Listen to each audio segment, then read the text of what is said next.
ကိုယ့်ရဲ့ခန္ဓာကိုကိုယ့်ဘဝကိုတကယ်ချစ်တယ်ဆိုရင်ဒီခန္ဓာကိုယ်နဲ့ဒီပါးစပ်နဲ့ဒီစိတ်နဲ့ဘာတွေမလုပ်ကြနဲ့အာကုသိုလ်မလုပ်ကြနဲ့ဟုတ်လားအေးအာကုသိုလ်လုပ်ပါများတဲ့ပုဂ္ဂိုလ်ဟာကောင်းမှုကုသိုလ်လုပ်ဖို့ဆိုတာဘာဖြစ်လို့ခဲရင်တယ်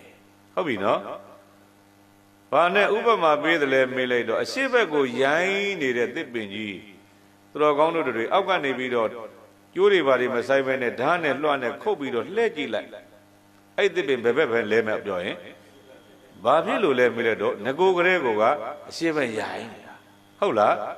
အနောက်ဘက်ရိုင်းနေတဲ့တစ်ပင်ကြီးလှဲရင်လဲပဲပြိတယ်အောက်ကဓာတ်နဲ့ခုတ်ရင်ဘယ်ဘက်ပဲလဲအနောက်ဘက်ပဲလဲဒီတိုင်းပဲတဲ့ဥစဉ်တို့တွေသူတော်ကောင်းတို့တွေလည်းမကောင်းတာလုပ်ပါများတဲ့ပုဂ္ဂိုလ်ကကြံလိုက်ရင်လည်းမကောင်းတာ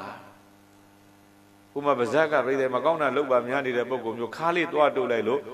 ဆဲလိုက်ရောင်လိုက်ရင်ကိုရောင်လိုက်ရင်ကိုဘလို့ကြမ်းထမ်းတဲ့စကားထွက်တယ်မလား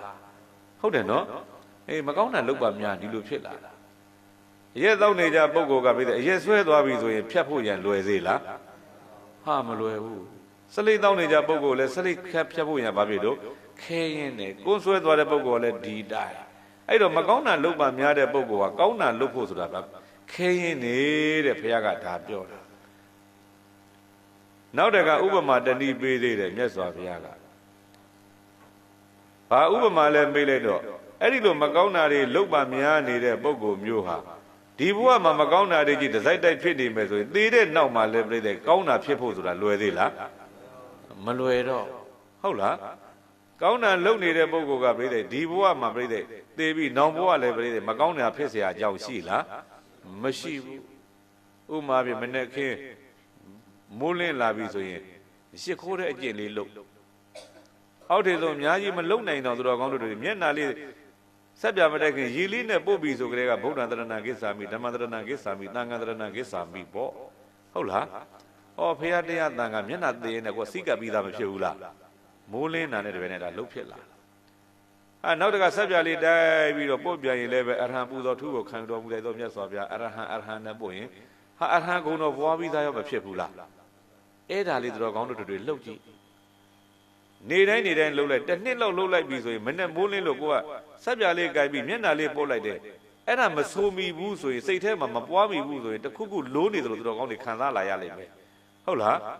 အဲ့ဒါဆိုရင်ဘာဖြစ်ပြီလဲမင်းကိုယ့်ရဲ့မနဲ့မိုးလင်းတဲ့အလုပ်ဒီကောင်းတဲ့ဘက်ကိုဘာဖြစ်တယ်လို့ညွတ်နေဟုတ်လားကောင်းတဲ့ဘက်ညွတ်နေအဲ့လိုလေးမွေးယူရမှာနော်အဲ့ဒီတိုးနိုင်သေးတယ်ဆိုရင်မနဲ့မိုးလင်းတာနဲ့မျက်နှာတက်ပြီးတဲ့နေ့နဲ့ခန္ဓာကိုယ်တန်တန်ရှင်းရှင်းလေးနေပြီးဖျားရှိခိုးတဲ့အလုပ်ကလေးလုပ်နေတိုင်းရှစ်ခိုးလာပြီးဆိုဖျားရှိမခိုးရရင်ကိုကကို့မှာတခုခုလိုနေသလိုခံစားရရင်ကိုကဖျားဘက်ကိုညွတ်နေတဲ့ပုံကိုဖြစ်ပြီးကောင်းတဲ့ဘက်ညွတ်နေတဲ့ပုံကိုဖြစ်ပြီးဟုတ်ပြီလားဒီတဲ့ပို့ပြီးတော့ပန်းလေးကအောင်မယ်ရေချမ်းလေးကအောင်မယ်ဒါလေးမလုတ်ဖြစ်တော့ဘူးဆိုရင်ကို့မှာခရီးသွားလိုက်တယ်ပေါ့စောစောစီးစီးသွားတယ်တခုခုလိုနေတယ်ငါပစ္စည်းများမေ့ကြံခဲ့သလားအောက်မေ့တယ်ဘယ်ဟုတ်တော့ငါဖျားရှိခိုးဖို့မေ့ခဲ့ပန်းလဲဖို့မေ့ခဲ့တယ်ရေချမ်းကပ်ဖို့မေ့ခဲ့တာပဲလို့တွေးမိရင်အဲ့ဒါသူတော်ကောင်းတွေရဲ့စိတ်ဟာဘက်ဘက်ကိုညွတ်နေပြီကောင်းတဲ့ဘက်ကိုညွတ်နေဖျားဘက်ကိုညွတ်နေအဲ့ဒီအချိန်မှာသူတော်ကောင်းတို့တွေကိုင်းသိရင်သိကြည်စမ်း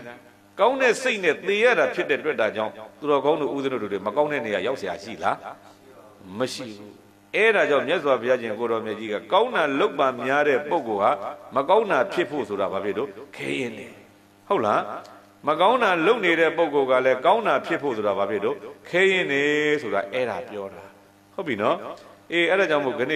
မြတ်စွာဘုရားကကောသလဘုရင်ကြီးကိုလက်ဆောင်ပေးလိုက်တဲ့ဂါထာလေးကိုသူတော်ကောင်းတို့ကိုလည်းဦးဇင်းကဒီနေ့ဓမ္မပူဇာဓမ္မဒါနအနေနဲ့ပြန်ပြုတယ်ပေါ့ဗျာနော်။ဘာလဲလို့မေးလိုက်တော့မိမိကိုယ်ကိုတကယ်ချစ်တယ်ဆိုရင်ဒီခန္ဓာကိုယ်ကြီးနဲ့အကုသိုလ်တွေကရှောင်ကြပါ။တနည်းအားဖြင့်ပြောရင်ကာယဒုစရိုက်ဝစီဒုစရိုက်မနောဒုစရိုက်တရားများကရှောင်ကြပါ။ဟုတ်ပြီလား။ဒုစရိုက်တရားတွေကိုဆောင်ကြပါလို့ဦးဇင်းကပြောကြလိုပါတယ်ဗျာ။